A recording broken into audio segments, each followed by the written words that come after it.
Okay, looks like we are live. Hello, everybody out there. Welcome back to the Erasmus Expeditions. Tonight, we are going to be playing a game called the Reflections system. This is based on a system called A Single Moment by a gentleman by the name of Tobie Abad. And Reflections is a one-on-one game that is player versus player. I have been running a Highlander campaign, I say campaign, tournament, using this system. That's been a lot of fun, and the finale of that is sometime later this month. I can't remember the exact date. I think the 17th. Don't quote me on that though. But tonight we are not playing Highlander. We are traveling to 19th century France, I think, and I am joined by my competitor, my friend. And she's got a lot of nerve coming on this channel thinking that she's going to kill me in front of all you lovely people, all like a dozen of you.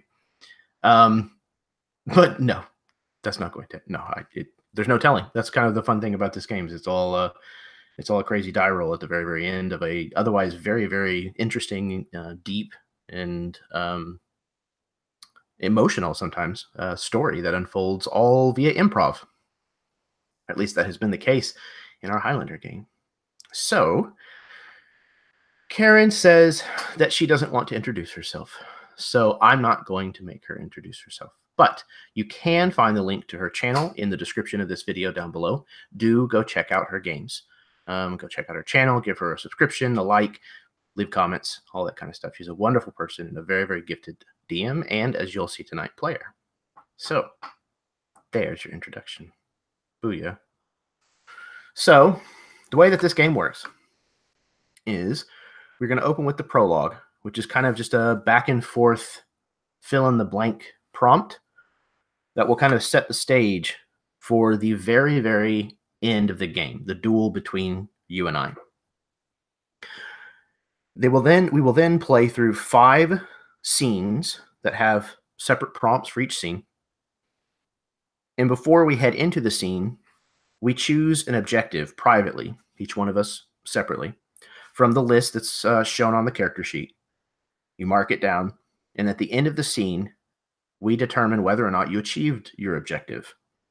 If you did, you earn a number of dice worth of whatever objective you chose. They're worth different amounts. Those will be D6s at the very, very end of the game. We play through all 5 scenes like that. And the 5th and final scene is going to be the scene that leads directly into the final duel. We'll do the same thing with the 5th scene. And then we choose whether or not we're going to harness our hatred dice. I can get into kind of all of that a little later. But your dice will be separate from your hatred dice. Those are 2 different pools. And then we make a single roll, each of us, and compare it to one another, and whoever has the higher roll wins. So, is there anything you want to say, or does that all sound good to you? I mean, you've watched some of these games, so I know you know most of what you're talking about. Good I to trust go. you. Awesome. So, I am going to introduce. Oh, I guess we do that as part of the prologue. Yeah. We'll just do that as part of the prologue. So, if you are watching tonight, thank you very much. If you are watching in the future, thank you as well. We were going to kick things off here. Oh, this is an adult channel. Karen is an adult. The jury's still out on myself. But if you don't like foul language and you don't like mature topics, this is not a game for you to watch. So thank you very much anyways. But don't watch this video. That being said, now I think we've got our bases covered. Oh, I lied. One more. I apologize to any native French speakers and or historians, because I am not either. And I'm going to be pretending to be for the next few hours. So, see, I almost said merci trying to be funny, and then I realized, no, dumbass, that's thank you. So I don't even think it's thank you. I think it's actually please. Merci. It's thank you. See? It's thank you. See? Oh, it is thank you. Okay, I was right. I don't even know what I'm doing here. Who's running this? Anyways. All right.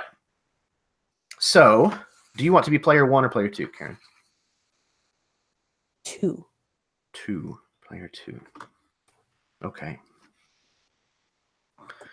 So, as player 1, I would say it was a time of political upheaval. Very much what's kind of in my mind is the Count of Monte Cristo, and I think probably set around the same time period. You know, Napoleon is, you know, an outcast. He's, you know, out on his little island under British control. So I think there's a lot of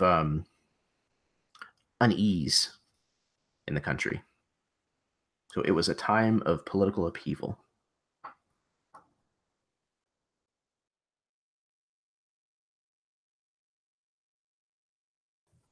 I'm just Googling real quick. So I have the right time period. Okay. Gotcha.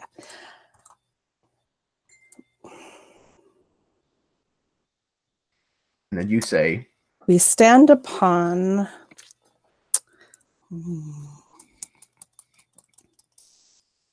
time of political upheaval.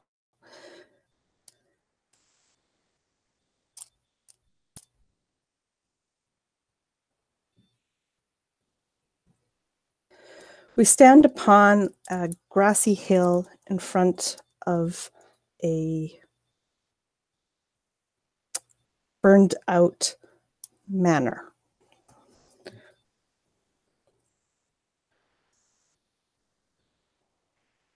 nice. Very, very Count of Monte Cristo already in my head.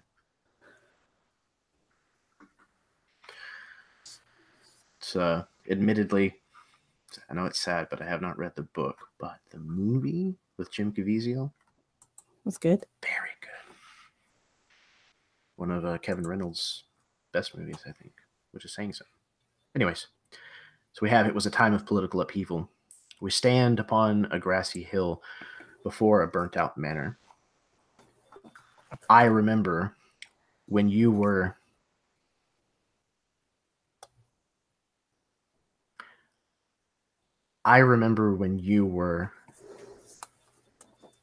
lower than the gutter.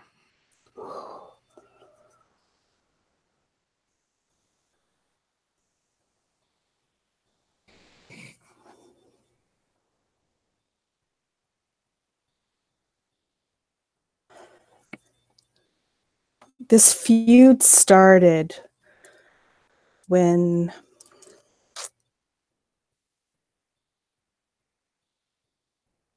you dishonored and shamed my brother.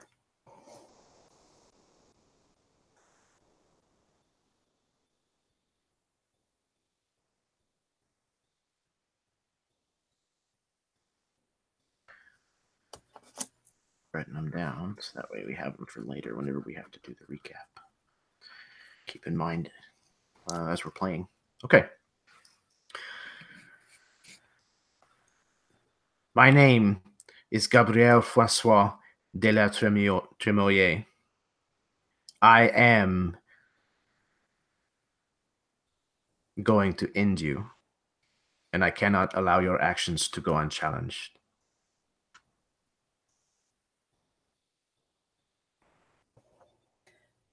My name is Catalina Vellucci.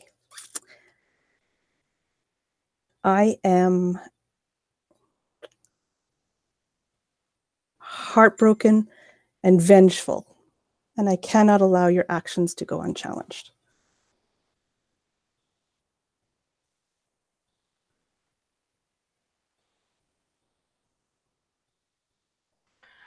Excellent. This is kind of like a game of like Mad Libs. Like when you just make sure you pick really good stuff up front, like later on, it just becomes really fantastic when it all makes sense or doesn't. Okay. So we have now gone through the prologue, and that means first up is scene number 1. And this one is called The Time We Were Friends. Now, this game is originally written with samurai in mind, so if I make a slip, that's just because I'm reading it straight from the book. Here we go. The Time We Were Friends. This was a time before the feud began, when you both were wide-eyed optimists about what the future would have in store. Two nobles finding a kindred spirit in which a friendship flourishes like lilies in a pond. This scene is all about building trust between you and your friend and establishing what your current relationship is built upon.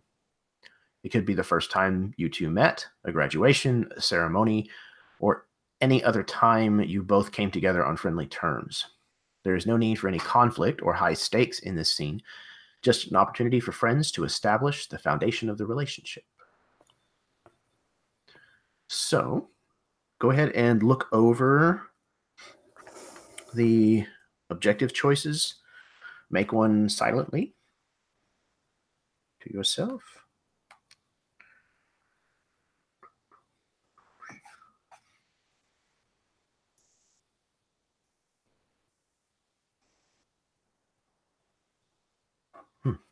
Okay.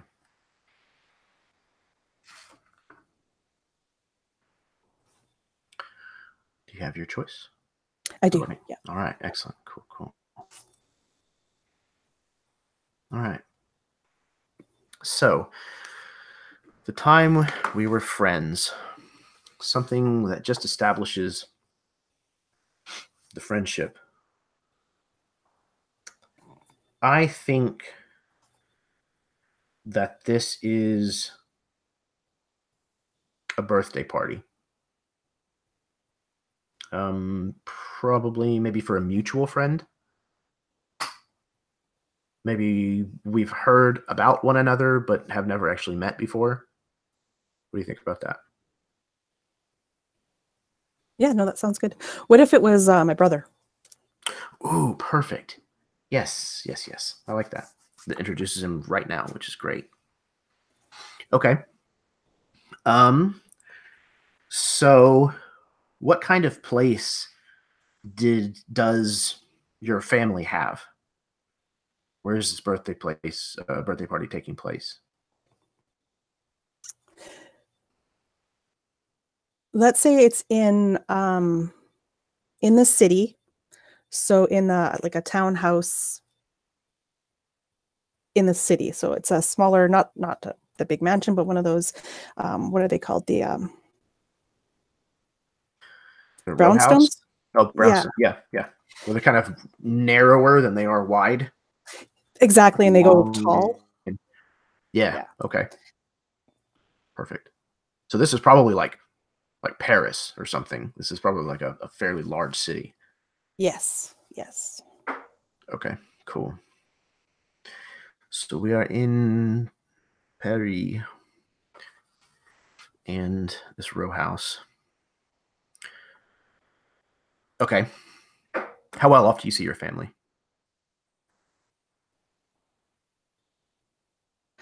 I would say that we're probably at this point, maybe like the merchant kind of class, except we're maybe struggling a little bit at this point. Okay. So we see I think a bunch of people in period dress. Probably not powdered wigs anymore, but certainly with curled hair, maybe wigs at least, probably just not powdered. And I think there's probably a lot that at first glance looks ritzy about a lot of the people that are at this party. And I think as you're able to look longer, you can see that a lot of this stuff is very old. or is made to look better than it really is. Their jewelry is costume jewelry, things like that. So I think it's kind of an entire class epidemic.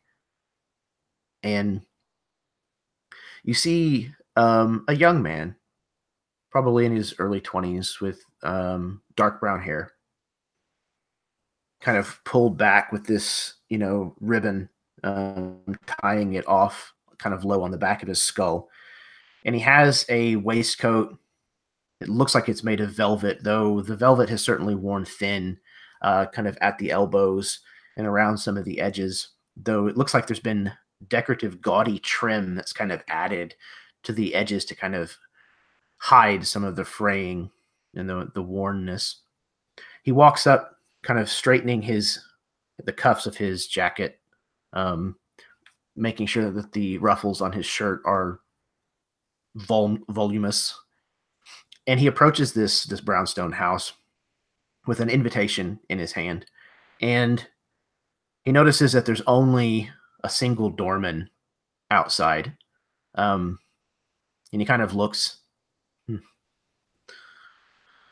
comes up and he hands the invitation to the doorman, checks his name off of a list, and he goes inside.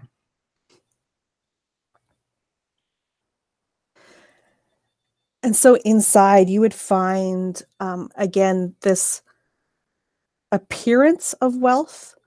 But if you look, a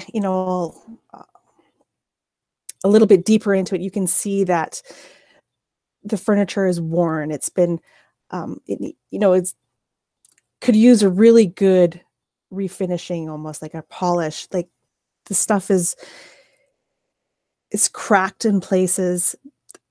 Rugs are hiding potential like divots in the floor, that kind of thing. Like the wealth is not really here anymore. And so you can probably hear sounds of the party upstairs, in the what do they call it, the drawing room or the ballroom-ish area. And at the top of the stairs is a young girl. Probably hasn't actually had her coming out yet.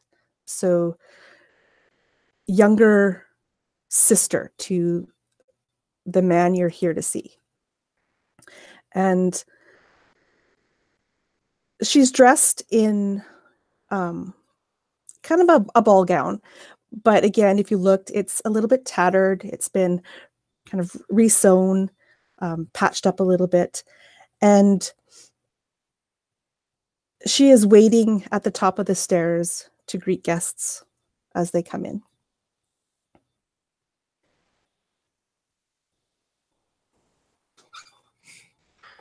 And as we see Gabriel kind of cross the floor to where you are, he calls out just a little ways from you. Ah, Catalina. Good evening. And she would do a little kind of curtsy. And he gives a good evening. Big bow. Good evening, Gabriel. Glad you could make it. Miguel is waiting for you. He's through there. And yes, she points to where the sounds all coming from. Apologize for my tardiness. The carriage driver had to drop me a few blocks away. There was some trouble with the horses. He's very much lying and blustering to cover. And she kind of just, looks down, and she doesn't really know what to say at this point because this is a man, really, and she's not used to being in that kind of conversation, being not coming out yet, and there's no other parents and etc. around here, so she's just kind of like blushing a little bit, like this guy's talking to her. He should go into the room. And he doesn't even notice because he's so concerned with the fabrication that he just floated out there, because in fact he had to walk here the entire way. And he says, I will go to the party. Goodbye. And he turns and walks towards the ballroom. And I think there's probably dancing and things of that nature. Again, people trying to have one last hurrah. Almost, I think is kind of like the way that it probably feels. Yeah, kind of trying to pretend that their situation isn't as bleak, right? This last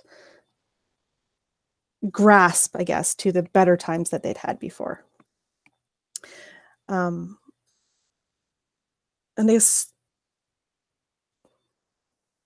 after a while, Catalina would enter the room, knowing that all the guests have arrived. And she would go find a chair on one of the sides of the wall and kind of sit there. Being the younger sister, she kind of feels a little bit out of place with all these friends, if you will, of her brother, the people who've come here to, not saying show off, but also to say, we're not doing poorly, we're okay, kind of thing, the whole thing that's going on. And so she'd be there just kind of sipping on a little glass of punch.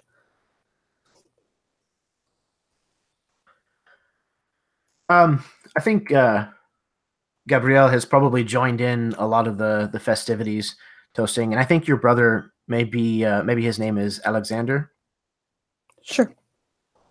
So he's all these toasts and things for Alexander. He's been given some of his gifts, and they're the kind of thing that is probably more expensive than people would normally have bought for a boy of his age and station.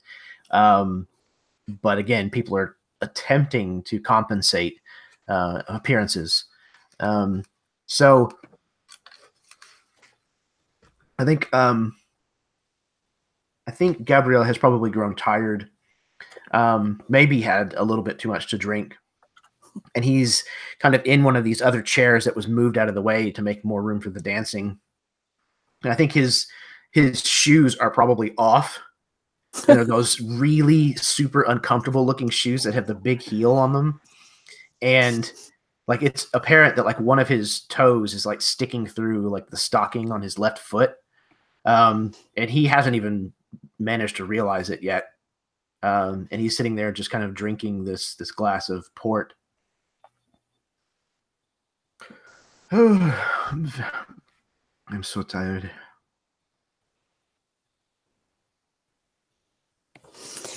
And Catalina would look over at him. She would look down actually at the feet. And she'd look back at him and she'd be like, she's got this look of almost like horror on her face. She's like, "Sir." And she tries to, your foot. What? What? You should. And she's kind of like, trying to make the motions like hide your feet. Keep up pretenses. Yeah, Gabrielle's face is kind of like screwed up. I don't understand. I see your toe. He kind of like sets the glass down and very quickly starts to put his shoes back on. Merci. She kind of giggles a little. She kind of giggles a little bit. She's like, "My brother has the same problem." Yes, there must be. I must speak with the tailor and see if it's something that they can fix. I'm pretty good at darning socks. I do it for my brother all the time. We could, if you came by, we could probably take care of that for you. You would do this? Yes. You are a friend of Alexander's, are you not? Well, yes. I am a good friend of Alexander's. I like to think. So, of course we would. Well, very good. Maybe tomorrow, so that way I do not have to walk home without them. Yes. A blister on one toe is okay, but the blister on the whole foot is Of course. Tomorrow would be fine. boom. I think maybe I will make this walk home. So I bid you adieu. Adieu, sir. He stands See and you he gives the same kind of large bow, kind of clicks his heels together and turns and leaves the party. Sounds good. Scene. Okay. All right. So, madam, what was your secret objective? My secret objective was to get your rival to give you a personal item. Very well done. I would certainly say that you managed to do so. Maybe not super personal, but that's kind of personal.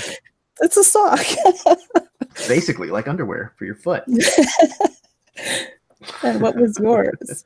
My super secret was to get my rival to agree to do something for me in the future. Yes. Yeah, and touche. All right, cool. So that earns you 3 dice, and that earns me 2 dice for the first scene. And again, I apologize. I'm butchering this accent. It's wandering all over the place. Why do I do this? I don't know. It's fun. It's fun. Because why not? I didn't even bother. I was like, nah, I'm not going to do that. Because I can't do it with the people that I work. So you guys get to hear my funny voices. You and my family. Lucky them. Okay, so doobie-doo-doo. Get the rule book back up. We're going to go on to scene number 2.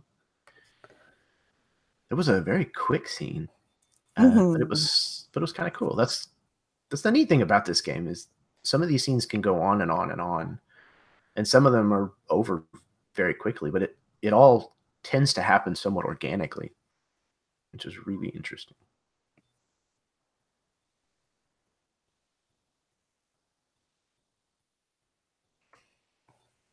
Okay. Scene 2 is called The Time You Crossed the Line.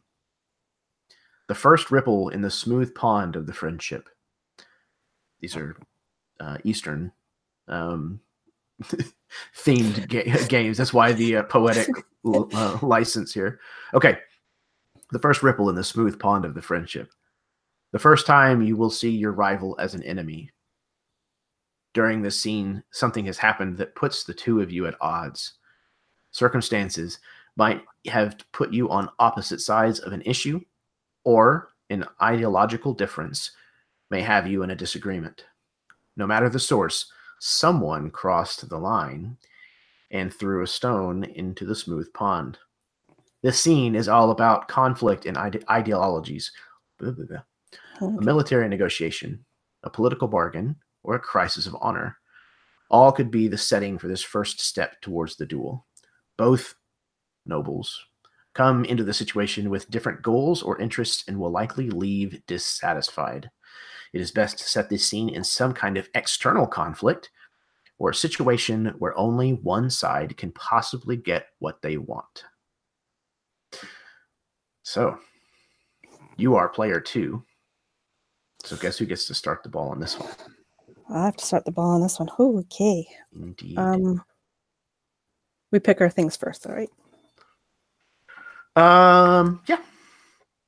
Well, actually, let's describe the scene first, so that way we kind of know what could make sense for us to pick as far as our objectives. Okay.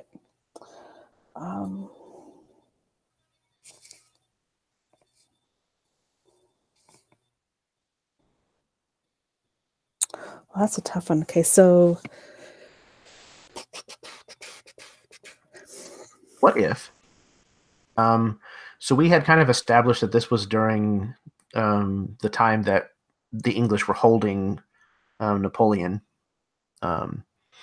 So what if maybe this takes place a little while later after Napoleon has escaped the island and ridden back into Paris with like thousands of troops?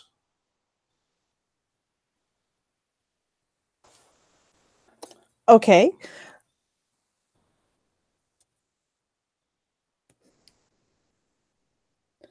Okay. So the streets are kind of in chaos then with all these new troops.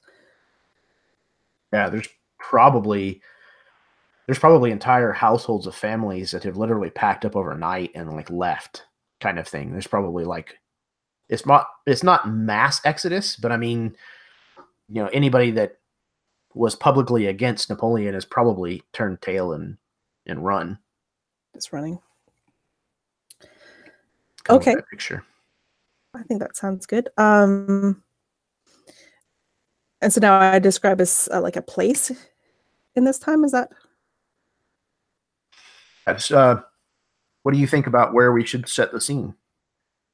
I'm thinking like Which should be maybe happening? on a road, like leading out of the city. Okay. So are we outside of the city, or have we reached that point yet? I think we're still probably inside the city, but on the outskirts. Yeah. So like Okay. somebody's one or both or whatever could be trying to leave the city or entering or Okay. something. Nice. I think maybe nighttime. This feels kind of like a nighttime type thing.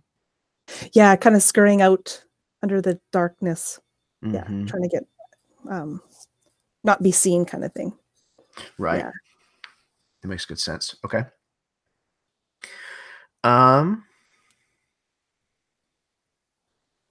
I think I think your family is one of these households. That's leaving. Yeah. Yeah. I think so too. Like, and we're actually at this point, probably haven't got much left, to be honest. Like whatever we Mm-hmm. had, we've got just what's on our, what we can carry, I guess, in like a rickety old wagon Yeah, kind I of think thing. it's like a really old wagon, and this is like a third-rate like mule that's pulling this thing. This is like a sway-backed, like like 20-something-year-old mule. Um, and I think that I have probably come to help your family. I think maybe your brother and I have grown closer over like however much time has passed. Um, and so like I've come to help. Um, and I probably have even less than you guys. I probably only have like only what's on my back. And I'm kind of helping, trying to keep everything loaded in the cart, keeping people from coming and taking things out of it, and just getting you guys and myself out of Paris. Now, are we supposed to be like we have to have two different goals, right? Like we can't both. Is that how Oh, the scene? that's a great point. Actually, I forgot all about that. Yep, yep. So yeah, we have to have, or we're supposed to have it set up so that we are, uh, we have adverse goals.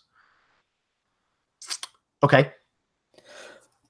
So what if you're trying to make us help have us stay Okay. Yeah. potentially instead? Like your family maybe is doing a little, I don't know, Okay. like we sided on the wrong side and he's coming back and we're Yeah. leaving, we have nothing left. And because I'm also thinking So like, yeah, somebody with my family was involved in Napoleon's escape.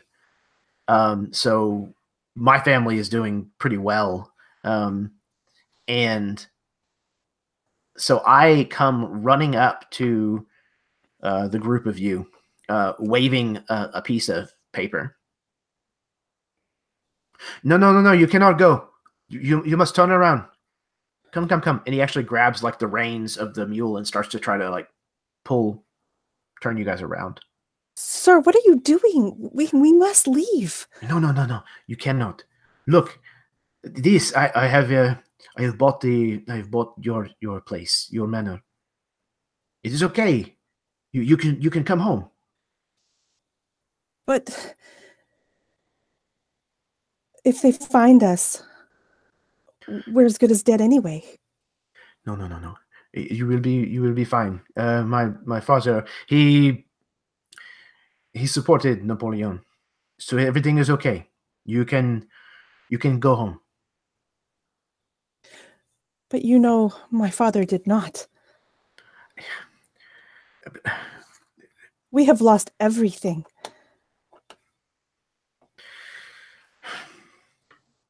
But you would have us lose our lives as well? No. You would be fine. You would be okay. I can say that I know you and that you are good people. Everything will be fine. I have the deed to your manor right here. You have not lost everything. See?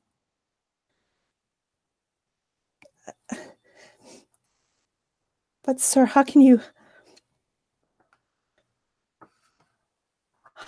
guarantee that they just won't find us in the middle of the night and rip us out of the home? That sounds unlikely. Look, I cannot have you leave. Please. But why? We must. Catalina, you and Alexander mean far too much to me. Please. I spent almost everything I have to buy your house. Please stay. Oh, Gabrielle, you did not. For us? What if we... But why?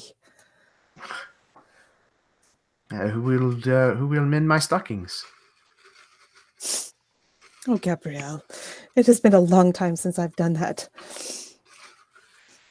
Yes, and truthfully, it had been done several times, but I could not bear to ask. I learned how to do it myself, but I am not very good at it, I must say. Please, come back.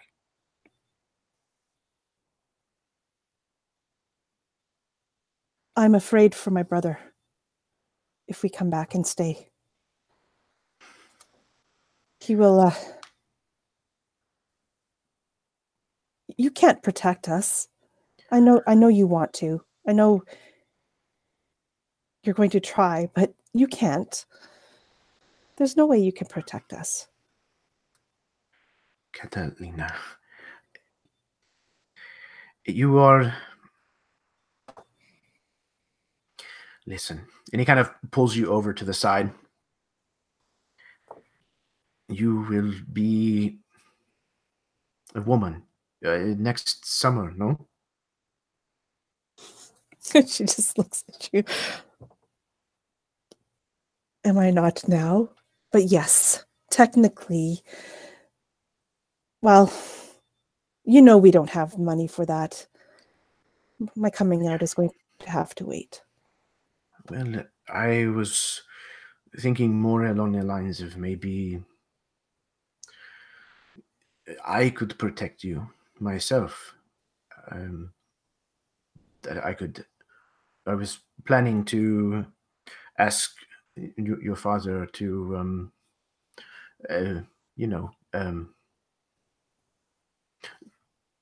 to offer your hand to me.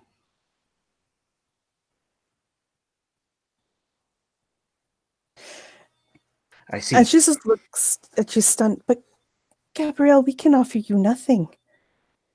You have offered me so much already. It is... You can offer me to stay. That is what you can offer me.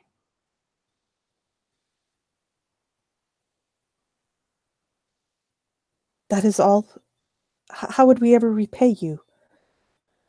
I am not My worried family, about repayment. It is only money. What fair amount I may have. But what I have will be yours and your families. They will be taken care of. If that is a yes. How can one say no? But So you will my brother, he will he will become my man. I will make him my valet if he wishes. He will have occupation in my household, and he should be fine. You just don't need to worry, please. You will convince your family to stay. I will try. Yes. Gabrielle, yes. Well, he's almost beside himself with like the joy. Like he didn't anticipate that it would actually work, but he had put so much hope on it doing so that now he's kind of unsure of what to do next. Um. So, shall we? And she looks up at you, and for the first time probably this evening, she'll smile and holds out her hand. He takes it kind of in the crook of his arm and turns and starts to walk with the wagon as he speaks with your father, and they ride back into town. Okay. Okay. Yeah. That's okay. Awesome. I didn't really expect it to go that way. Yeah, I didn't It was either. interesting. There was just that kind of moment where I was like, that feels like this particular scene in that movie. I was like, I think that's where this is. So, okay. So, what was your objective? My objective was to get my rival to do something for selfish reasons.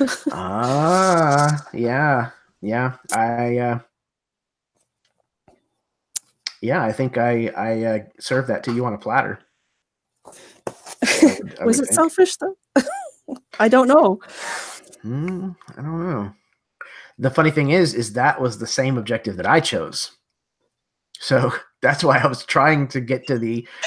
So you're going to convince your family to come back because there's a marriage proposal, Right. but it was a little bit of a stretch. So I don't know. What do you think? I think. Well, the way it came out, I would say that if anybody was more selfish, it was Catalina for sure, versus Gabrielle. I don't know. I mean, he was pretty pushy. Well, he was pushy, but was he doing it for? Well, yes, I don't know. I don't know. Okay, so make an executive decision here. I think we both achieved our goals. Okay. That's kind of the way it sounded to me. So. All right. And it's like, whose line is it anyway? The points don't matter.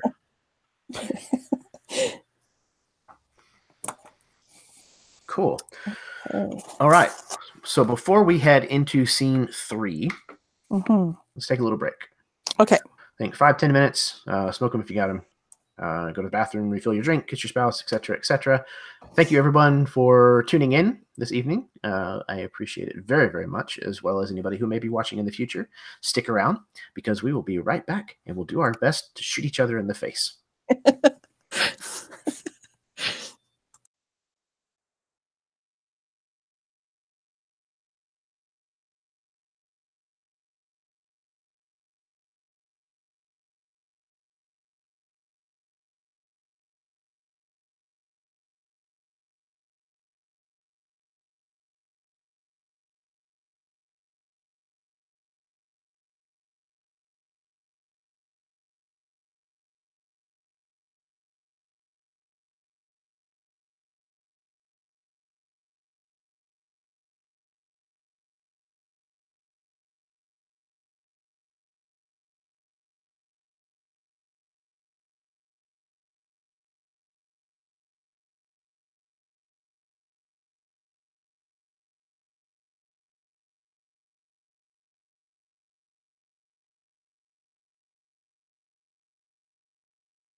All right. I am back. Hello, everybody. Looks like got a few people tuning in this evening. Thank you very much. As I said before, hope you're having a grand old time. I know I am. This game is always so nerve-wracking. I don't know why. I think it's because I concern myself over the objective in the scene so much that I feel like it's constantly like distracting me almost. It's hard to roleplay through. But I completely forgot objectives in the very first scene. Till the scene was over, and then I looked down, I'm like, oh yeah. Yep. Yeah, this game is fantastic with the light touch that it has in the way that it's able to create some really fantastic, involved role-playing scenes. I've always really liked that about this system. What little bit of a system there is. Yeah. It's pretty cool. You know, games like Fiasco and this are really neat to kind of get some experience with, so that way it kind of sharpens your, for me at least, it sharpens my role play in other systems. Well, it's all improv. Yeah. That's so cool. Like, it's 100%, right? Like that you'd come with nothing and you. Yeah. I came with a name, and we knew that we were setting it during the kind of the 19th century in France, and that was about it. Yeah. So cool. You ready to get back to it? I am. Let's do it. Okay. We are on to scene number 3. The time you failed me. I guess we didn't really come to too much of a bad terms in that last scene, actually. Kind of the opposite, actually. I don't know if maybe one of us isn't all that pleased with that outcome, though. Maybe we just didn't know it at the time. I guess that's a way you could interpret that. Okay, the time you failed me. The conflict between you bubbles to the surface. You both know your relationship is unsteady and turbulent, yet circumstances have driven you to seek the talents of the other. This is when mistrust turns to hatred, humility turns to jealousy. The one time you come seeking help from your old friend, they only bring their own desires. In this scene, one or both samurai should be seeking help from the other. Oh, sorry, not samurai. See, I knew I was going to do it. The setting should be all about conflict in a situation of strong emotional engagement. A battlefield, a ship in a storm, a betrayal, or an assassination would all be good settings for this scene. At this time, both nobles desperately need the other because their most valued beliefs are on the line. This scene represents the principles behind the feud. It is the reason the two nobles will eventually draw pistols. By the end of the scene, you should understand exactly why the duel will occur. Okay. Okay, so what happens? Let's say this is actually before the wedding happens. So okay, haven't even got short there time yet. later. Yeah. What was that last part? You just said something about the scene, I had a thought that's gone. The scene represents the principles behind the feud. It is the reason that the two nobles will eventually draw pistols. By the end of this scene, you should understand exactly why the duel will occur. Okay. Yeah, that's what now I'm remembering. I thought. So it says before the wedding has happened, and you and my brother have been close. And now I can't really do anything to your character or whatever. So I'll just put it out there and you can say yay or nay. Well, you can't make my character do something. You can have things happen to my character. That's all legal. Yeah. Okay. So I'm thinking, this is what you'll have to see here. Like the two of you are kind of going along that, because you dishonored and shamed my brother. So maybe this is the time where you did something. Well, I can't say you did something to my brother, but maybe got in the way of his relationship with somebody, shamed him. Okay. What if he like announced that he was in love with me and like I made that public knowledge?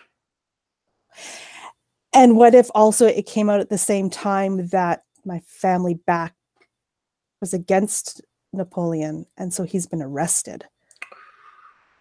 Oh, okay. Okay, so he's been arrested, and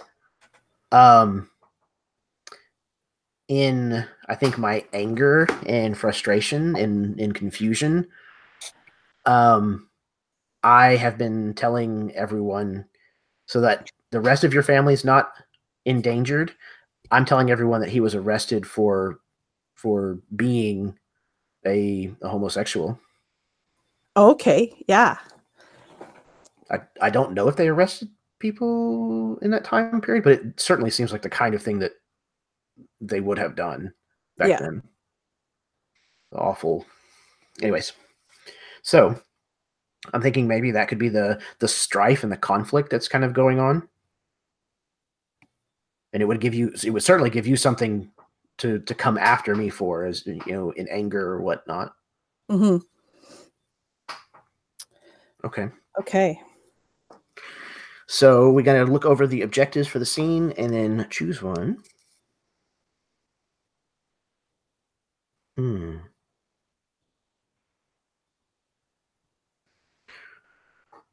Okay.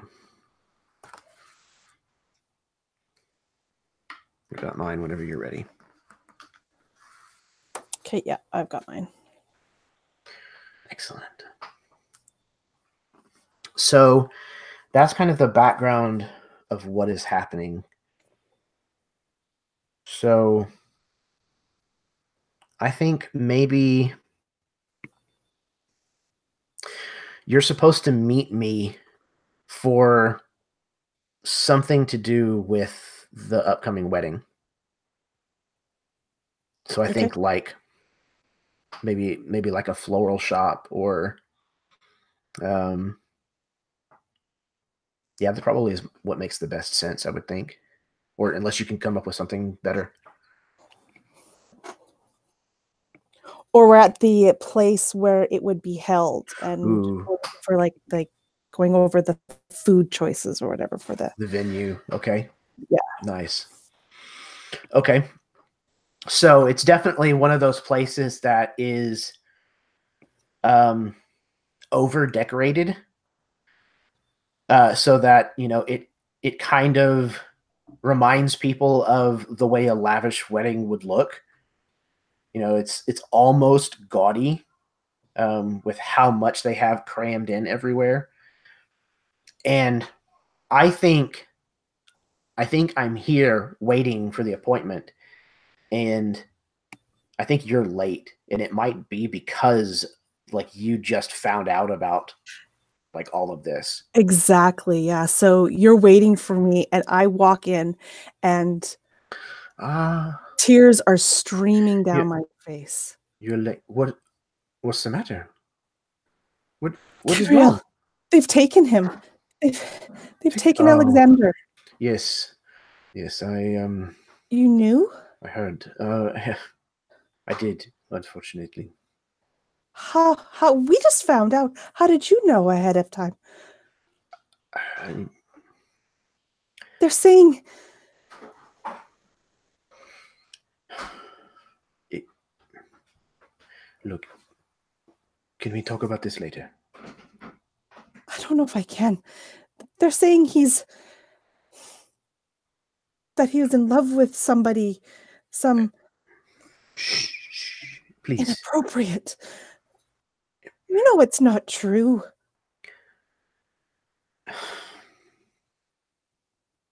Catalina, it is true. What do you mean? It is not true. That is not my brother. He's many things, but he is not that. He told me he let me. He says he has for some time. He confessed to me. And what did you do? Gabriel, what did you do? I told him no. I could not. I do not feel that way about Alexander. It is not. It is not to be. But how did anyone find out?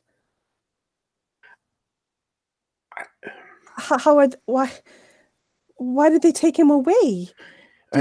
Maybe he was telling other people. I don't know. Maybe he had another love that he confessed to, and you can tell that Gabrielle's getting flustered. You're trying to make me believe that my brother was in love with you, and now you're trying to say he's in love with somebody else as well. I don't know. Maybe. Gabrielle. I don't. I don't know. Maybe that's not why he was arrested. But then why say that? Why say what? Who knows? I don't understand. But his life is at stake. It was discovered that your family did not support Napoleon. And maybe the police have arrested him for this reason. I do not know.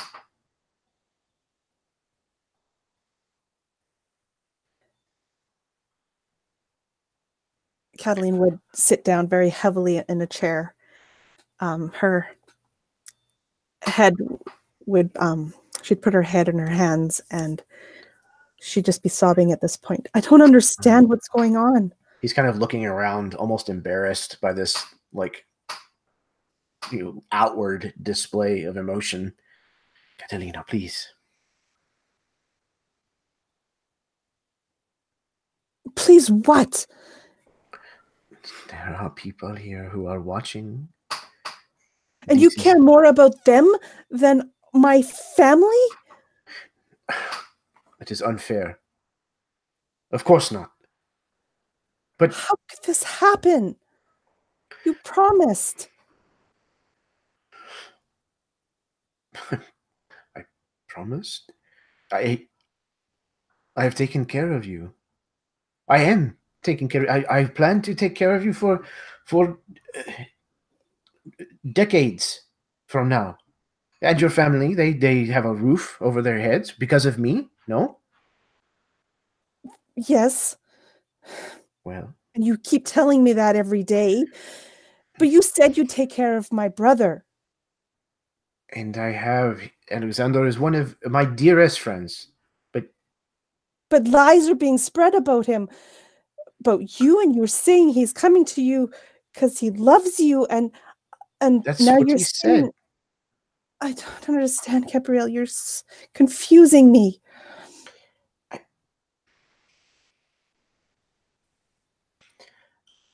I am the one who told the police. The guards. I had him arrested.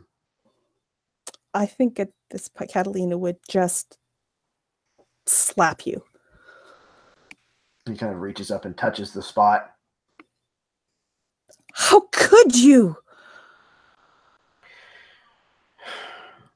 I did it to protect your family from the truth. He says again, trying to almost force their voices down, just almost through intimidation. Because There were rumors that were circulating about the truth coming out about your family. And I did not want that to happen, so I... So you sacrificed my brother? You have never learned to play chess. You would not understand, I think. Just like you always think I won't understand. You don't talk to me. I'm talking to you right now. No, you're talking at me.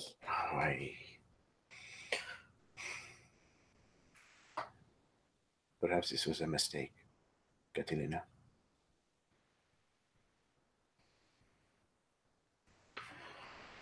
Perhaps. I don't know what to say to you. Why?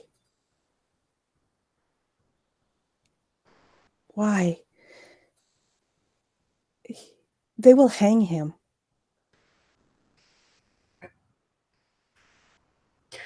I do not think it will come to that. And I will try to have my father talk to people and see if I cannot get it undone. Okay? And what are we to do? I don't know.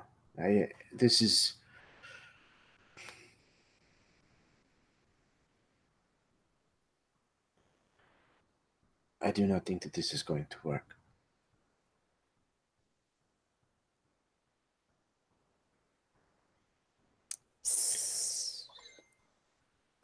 So you're leaving? I think for a time, yes. Maybe I will leave Paris, and you and your family can stay for a time. But I will send word when I intend to return, and I think maybe by then it is best for you to all have found somewhere else to stay.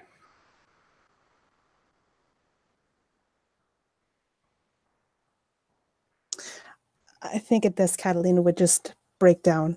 You have my brother arrested. You're kicking us out of our home. And you're leaving. What else can you do? What more? How more can you hurt our family? Your family has not had to sleep in the dirt for these past several months because of me. They did not have to run away in the middle of the night like some common thieves. You begged us to stay. You and I remember it a little differently. Go. Go if you will. I will be gone tomorrow after I make the arrangements. As I said, I'm a man of my word. You can stay until I send word of my return. Goodbye, Catalina. I do love you, and I hope that you find... Well, I hope you'll find someone more deserving. And he turns and he leaves. And Catalina would just sob. Bastard. Yikes, man. Bastard. I know. I know, he really is.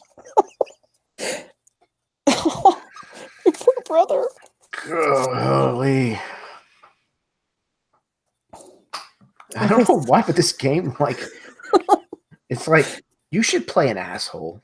Like, there's just something about this system that's like, you really should be a dick right here. Oh, dear. So what was your objective?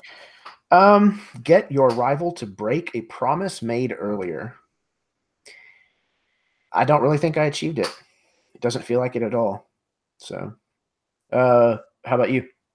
Mine was get your rival to walk out of an important event. Ooh, well done. Yep, I would say with spades. Okay. Which means that you earn 3 dice. Okay. So that is 8 for you? Is that right? 1, 2, 3, 4. Yes, I've got 8. Cool. And then because I failed to achieve my objective, I actually earn a number of hatred dice equal to the number of dice that you got for the scene. So you get 3, right? Correct. Yeah, so that puts me at 4 normal dice and 3 hatred dice. Okay. Dang. Heavy stuff. Poor brother. Yeah, for all of these people. All just horrible people. Okay. circling the drain. Okay. So we are on to scene number 4. I'm going to switch over. I am watching the chat. I just haven't managed to keep up in that last scene. Let's see here. Get the rule book back up so I can move on to scene number 4. Everybody's talking about the reflection system, how much it's, how surprisingly cool it is. Yeah, I mean, it's like you said, it's so simple. There's not very many rules. Stories are so different.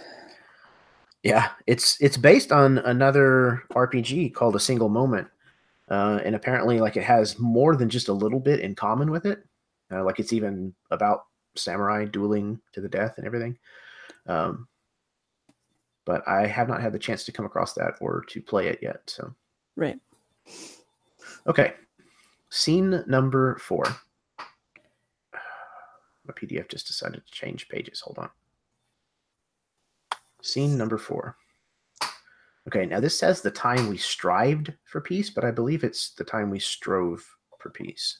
So that's what I'm going to say. Okay. Because I'm fancy. All right. That's how you roll. The time we strove for peace. The re-emerging calm in the middle of the pond. A broken relationship, once thought to be lost forever, now has one last chance for rebirth. During this scene, the rivals have been brought together on friendly terms, and they remember why they were friends in the first place. The anger still lingers under the surface, but there is hope for the future. This scene is all about peace. The world-shattering crisis has passed or has taken an intermission for a time. The setting should be low stress for the nobles, like a tea ceremony, another person's graduation, a victory celebration, etc. Any scene where the nobles can come together as equals and talk about what has happened. The scars of the past are still visible and will surely come up in conversation, but you were once friends, and this is the time to reflect on that. Interesting. Okay. So if we skip ahead a few years, and that's what I'm thinking too. So that the whole rooting out the families, whatever, that's done and over with. People are not fearful anymore. Right. Okay, so I think maybe I did actually talk to my father, and he managed to pull some kind of strings, and get your brother out of trouble. Yes. He probably, having spent time in a prison in Paris, I don't imagine that he comes out unscathed, but he is released with his life. Yeah, I would say he's probably sickly now. Man. And he probably can't. His job prospects are probably very poor. Sure. But as a family, though, we're doing okay because that whole Napoleon thing kind of went away, and my dad, my father the business is looking up a little bit. Okay. Yeah. So Okay, I think in the time that I've actually stayed away from Paris, Okay. like wherever it was that I traveled to, I found maybe even married someone else that I met like out there Okay. and kind of like settled down for a little while. And I think after, like you said, the chaos of everything and the guilt eventually started like weighing on me enough that, and I actually sold my house in Paris to your father whenever his business prospects became better. Right. So we never actually got kicked out. Right, You never actually ever got in contact again to kick us out. And so, right. yeah. So that kind of gives us a temporary mend to kind of build on top of for the scene at least. Um, okay. So yeah, I think I am. So this might even be like a decade later. Yeah, sure. Yeah. Okay. So I think maybe I even have like a child or two at this point with whoever this other person is. And I probably went somewhere like Marseille or someplace like that, like on the coast. So it's just like a completely different pace of life that I've now like slid into.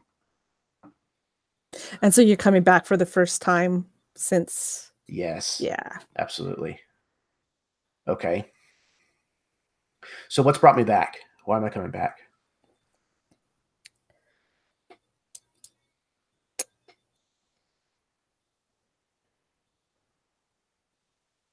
We want something pleasant, right?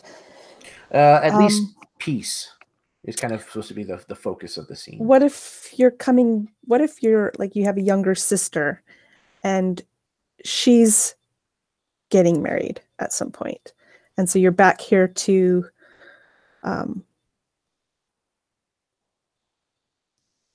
kind of meet her fiance, kind of that whole engagement Okay. party kind of. Yeah, calling in the family Yeah, before like the big event kind of thing. yeah, the formal was like I can't remember what they called it, but like the engagement where they announce the two Mm, are kind of the nuptials are going to be. So there's kind of like a little fete for all the parties. okay. Nice. So maybe it's at this party then that we run into each other, or is it somewhere No, else? so let's say at the party. At the party Yeah, again? Okay. yeah. Um, Oh. okay. Hmm, I think I'm seated against the wall again. Um, I've just sat down after dancing and being up on my feet most of the evening. So I've lowered myself into this seat on the edge of the party and I start taking my shoes off again. I take off my second shoe and there's a hole in my stocking and Yes. my toe is poking out. And the stockings are much finer. This is like a legitimate, like, oh no, kind of like I just bought these, the other day kind of thing. So he kind of looks down and shakes his head. Some things never change. And as you're looking down, all of a sudden a voice to your left say, "Sir, Hmm? sir, your foot." Hello, Catalina. How are you? He stands up and kind of gives that kind of like half hug. I'm doing well. And you? It has been years. Yes, sometime, as a matter of fact. I was sorry to hear about your father. He was he was a good man. He was a good man. He it was just his time. But he left us okay. I suspect that maybe Alexander is now running the business. And at this, Catalina would just kind of, she would pause. And she No. would look at you. You, no. No, that is beyond my brother's ability right now. No. I am running my father's business. You? Yes, me. Oh. That is it is impressive. Congratulations. It's kind of like chess, she would say. Ah. I see. Well. Is you know my sister? Or perhaps the groom? Your sister and I are friendly. Hmm. But no, the groom he's definitely a friend of the family. Is one of my brother's closest friends. Ah, he's friends with Alexander. Yes. I did not know this. He kind of looks across the room at the groom with kind of a curious expression.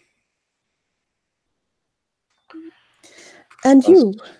My name has not come up before. Well, we do not talk about you. I see. I'm sure you can understand why. Of course. Of course. But I've heard that you're doing well. Yes, I am. I am expecting my second child with my wife. Nice. I left them at home in Marseille. Things are also going well. So you did not bring your wife? She could not travel in her condition, no. Mm. We are hoping that maybe she will have the baby before the wedding. And then we can come back when it is time for that. Or Do you always leave your women behind when you go? Catalina, I see that you have learned to slap a face in more ways than one. Yes, I have learned many things. Comes in handy running the business. Well,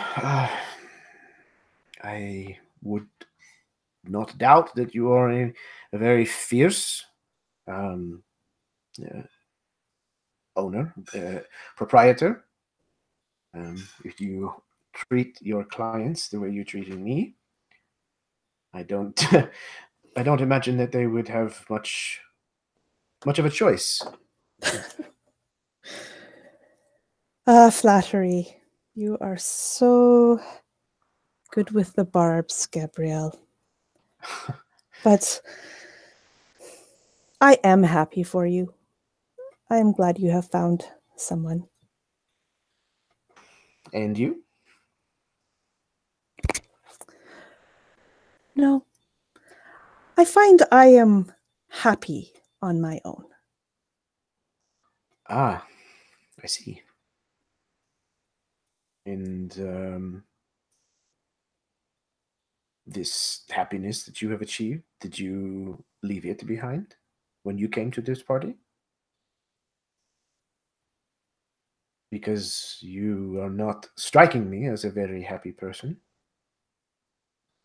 You came all the way across the room just to take stabs at me. No, now you flatter yourself. I was on my way to the refreshments, and I just happened to see you. And it reminded me of a time. Ah. I think a much better time at one point between us. It would seem that way. Yes. It was a brief moment, I think, where things were Things were very good. I did love you, you know. You hurt me. I know. And I did love you as well. I meant what I had said on the road at the time. Look, I know that the way things worked with my departure from Paris and our engagement is not the way that it should have happened. And I apologize for that. But it has been 10 years. Yes. I am here for the wedding of my sister and your friend. And it will be a joyous one. And I do need to thank you. You did help my brother get out of jail. It took a while, but they did release him. So thank you for that. It was the least I could do. I am sorry that he is not recovered. No. It was hard on him. It's never left his... He got sick while in there, and it's never left his body. But we do well.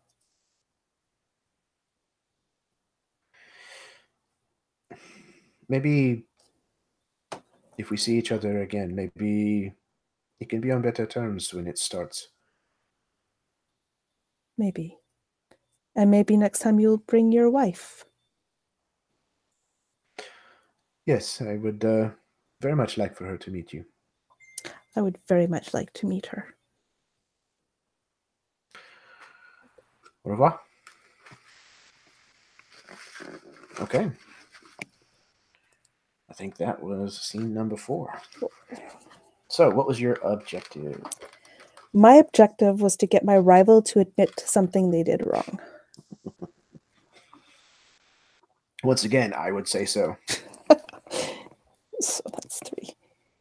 However, I also picked get your rival to admit they did wrong. And I do not think that I achieved that. So, that's 3 more hatred dice for me. Surprisingly, I'm going to have to try to find a reason why Gabrielle's going to harbor all this hatred. Because he's got a lot of pent-up hostility down here.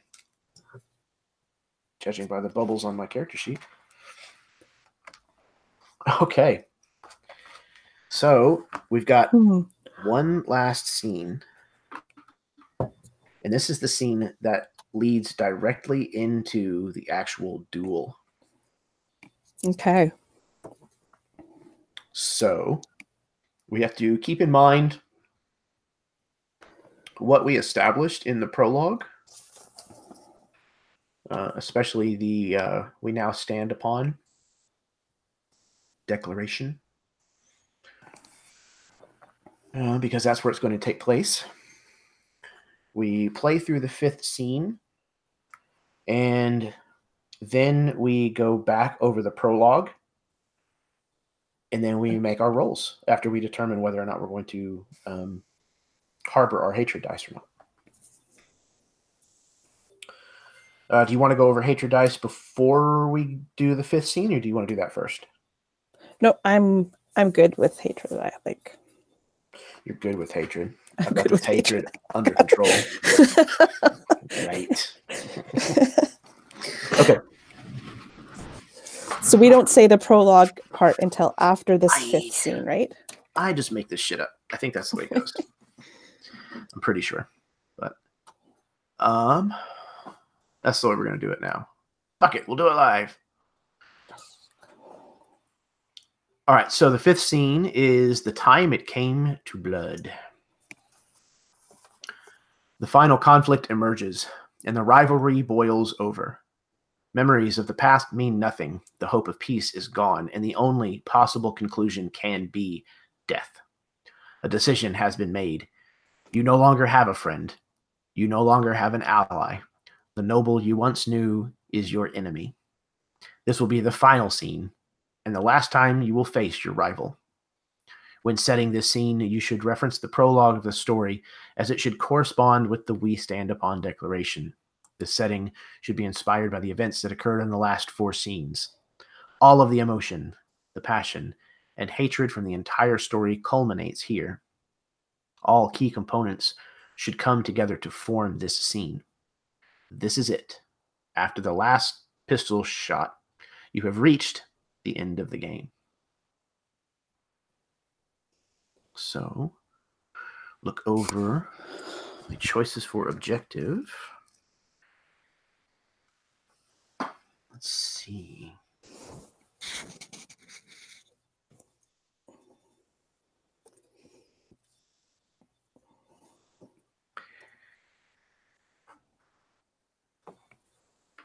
Oh, dear, dear, dear.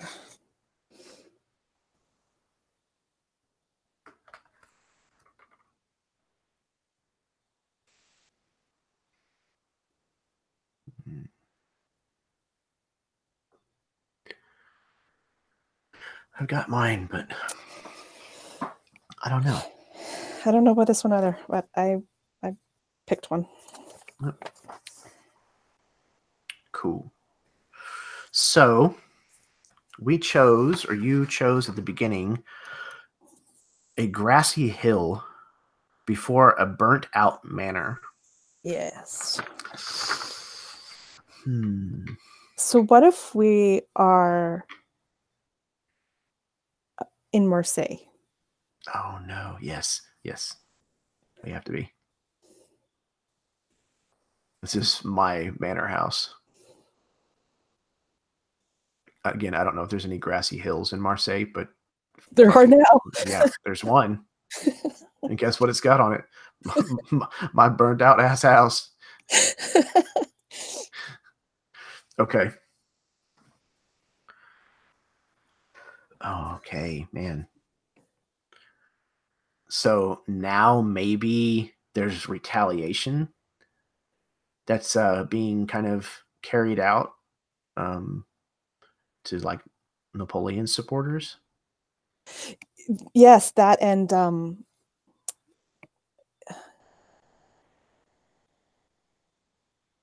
yeah, and so where once like our fortunes have flipped. So now we're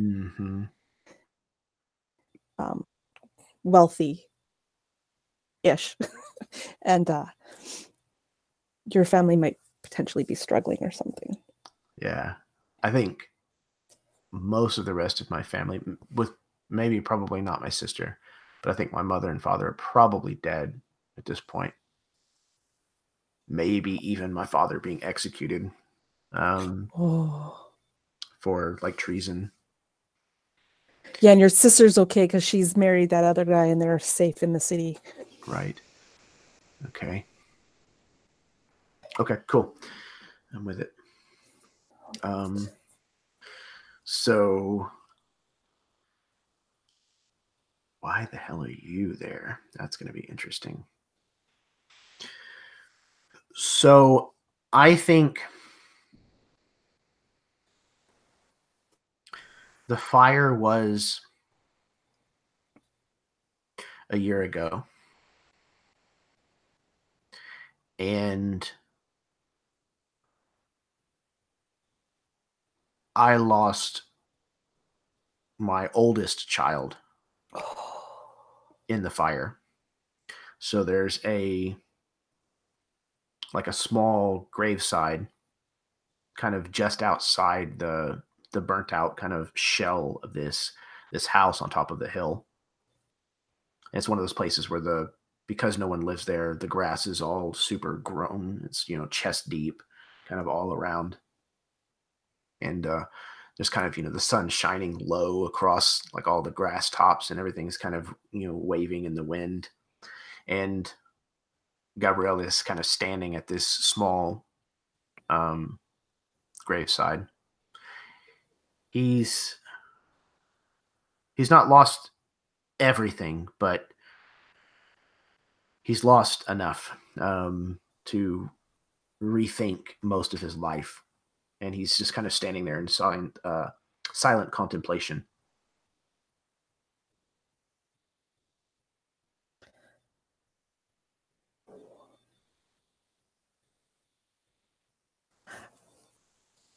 And maybe at some point you had to sell the manor, and I bought it from you. And so I'm there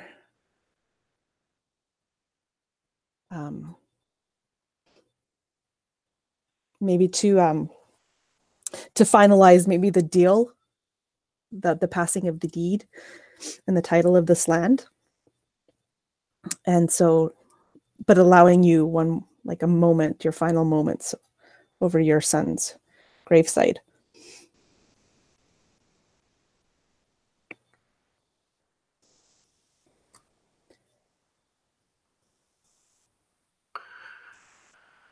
What do you want? Gabrielle, I truly am sorry for what happened to your son. But thank you.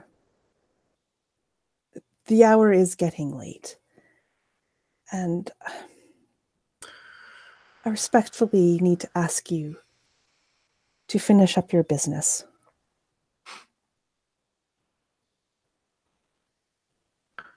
So after all this time, it is you who comes to me to tell me to leave my home. My home now.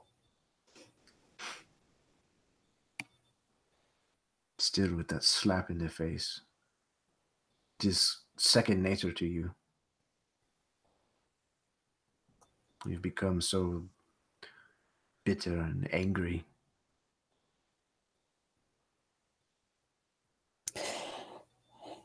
Gabrielle, I am not angry with you. I am not. Well, frankly, you'd have to actually feel something for somebody to be angry with them. And you are nothing to me. This is my fault. The reason that your heart is so black and shriveled is because of what I did to you.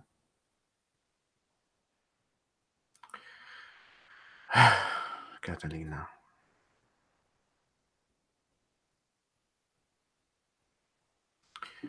I am afraid that I have lived long enough to regret many of the mistakes I did when I was younger.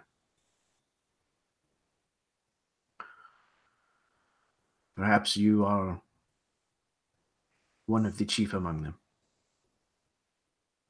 Not because not because I wish that our relationship had been different, but only because I wish you had not become so cold, so callous and uncaring.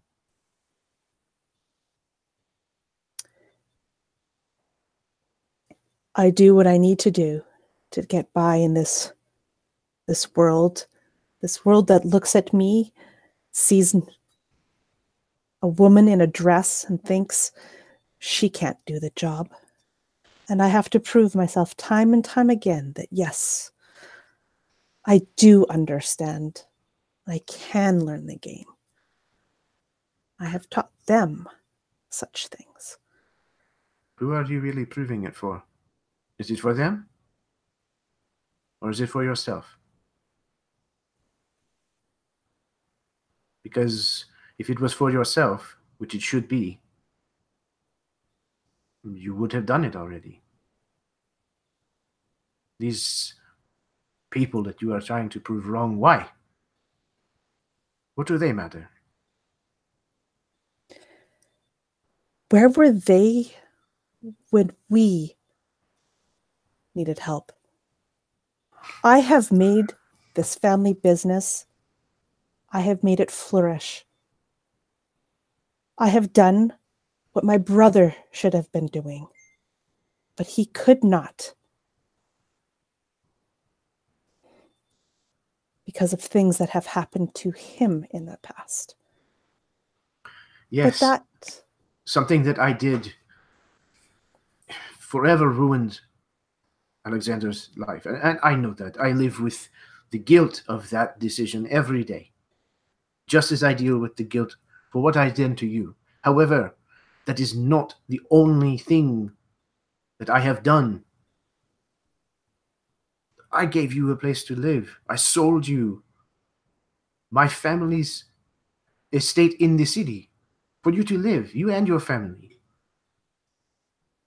So, not everything that was done was as vile as you understand. I do understand. And now it is my time to help you, if you will. You have nothing. Me buying this place for you at least gives you a chance to move on. Do something right for what remains of your family.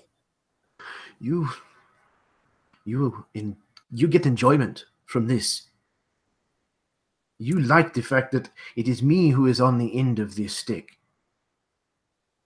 That you are the one who is about to make me homeless. She turns and looks at the house. I think you were already homeless. I am giving you the means to make a new home.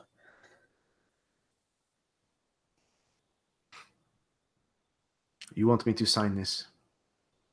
Yes. You will be done when I sign this?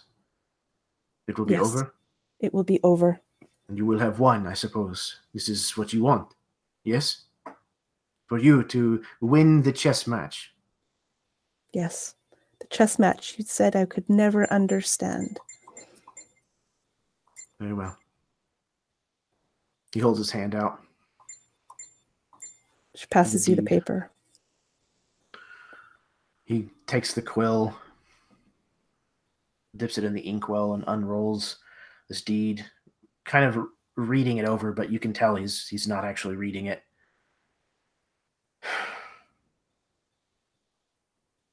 He turns and he tosses it into a lit brazier beside him.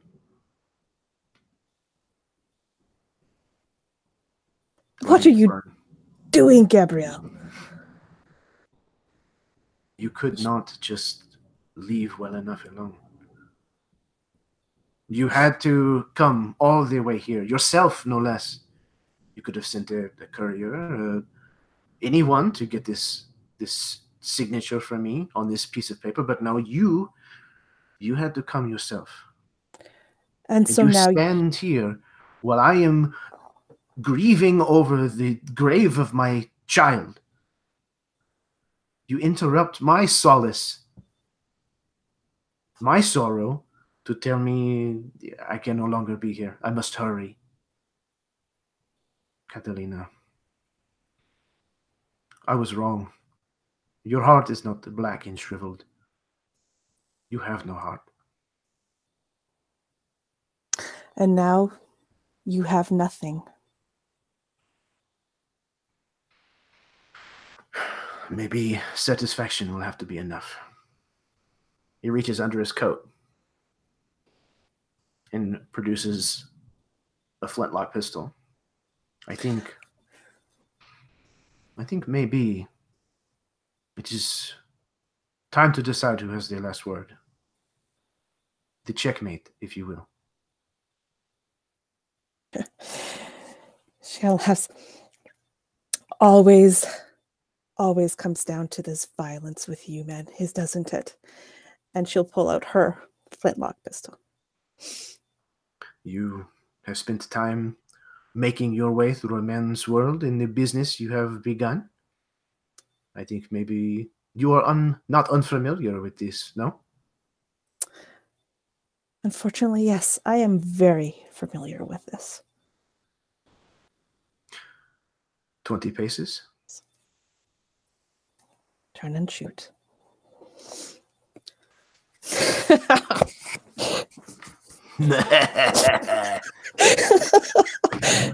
Love it. Okay. What was your secret objective? My secret objective was to get your rival to commit a true act of evil. Which I don't know. I don't think so. No, I don't know about true evil. A true act of evil. Nah, I don't think so. Nope. Okay. My objective was to take something important away from your rival. That was the burning of the deed. That's what it was intended to be. Yeah, I would say so. Because the land is important to you, but because the winning it to me, yes. Yes. Good. That's exactly what I was going for. So that's going to be 2 dice for me, but because you did not get your objective, you get 2 hatred dice. 2 hatred. Okay. This is exciting. So exciting. So this is now when we say the prologue again? Yeah, hang on. Okay, I gotta get dice. Okay, yeah. I've got 6 of one kind, 6 of another. You have like a bunch of... I have 11 dice, right? dice. Ooh, nanny. 1, 2, 3, 4, 5, 6, 7, 11. Okay. So while we are getting all of that ready, the chat's been hopping tonight. Jeff's talking about, trying to get, getting lost, trying to achieve your objectives while you're role playing. Definitely. You forget what they are. Yeah, right. I keep having to look over and be like, what am I supposed to be doing in this scene? Damn it. I get too wrapped up in it. I'm like, what am I supposed to be doing? Jason's here. Nico's here. Jeff's here. Joey's here. Awesome. Good little crowd. I'll have to catch up reading that stuff after a while here. Alan was here. Hello, everyone. Hello. How are you all doing? Welcome to the broadcast. We are on YouTube. Okay. You got your dice and your hatred dice? Well, no. Let's determine that.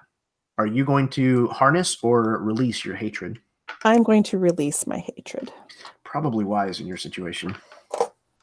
You know, that all those other dice. Yeah. I am going to harness. Harness?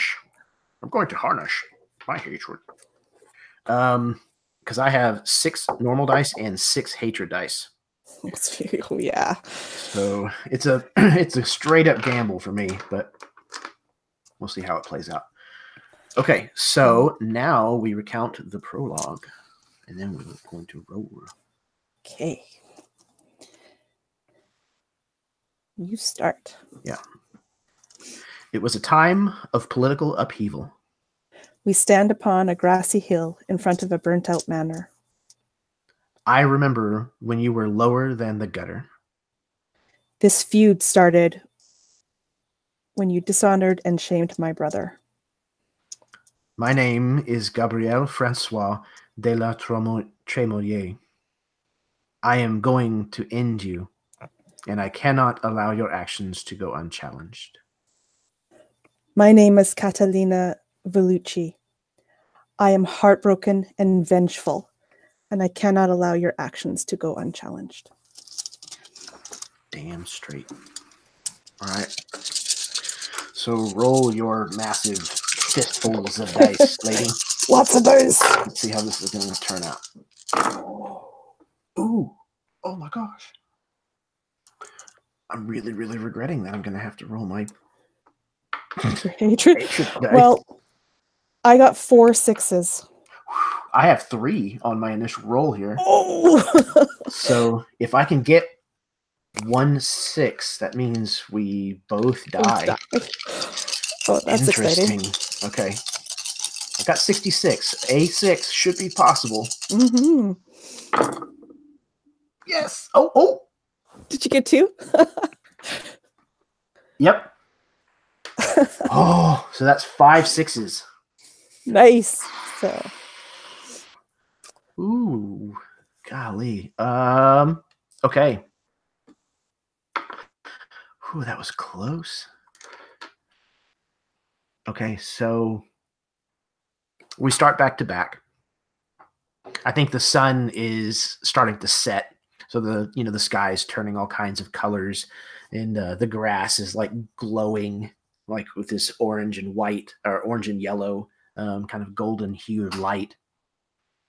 And I think we see the manor house kind of in kind of a still shot, the wind just kind of blowing through the grass, and then we see like the grave marker, with like the edge of it all kind of glowing from the setting sun. And then we see the two of us back to back, pistols kind of drawn. Au revoir. And he starts counting as we walk apart. And then I think we shoot or pan kind of out far enough away that we can no longer hear us counting. And then we both turn and fire. We just almost like see all of this just in silhouette, like backlit. And we see like the plume of smoke and then the delayed report of both of the pistols. And I think both of us actually fall. And there's like a moment of quiet stillness as birds kind of take off in the distance. And then we see Catalina laid out with a bullet straight through her heart. And the blood just now starting to kind of like pull out and run. And we then show the body of Gabrielle likewise laid out. And his eyes blink open. And he reaches up and there's this long graze that kind of runs along his forehead. He pulls away some blood. No. And he stands up and kind of runs over to where Catalina lies and stares over her for a second. There was a heart after all. And scene.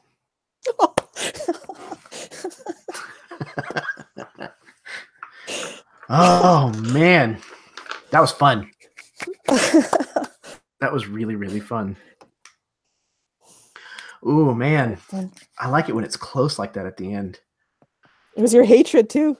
Yes, right? The hatred is actually what prevailed somehow. Oh, man. This game, I'm telling you. There's just no way to escape it being nice. Not for both people. No. Oh, for a second there, I thought we were both going to die, too. Yeah. I was like, I can get one. I can definitely get a single 6 with 6 of these things. No problem.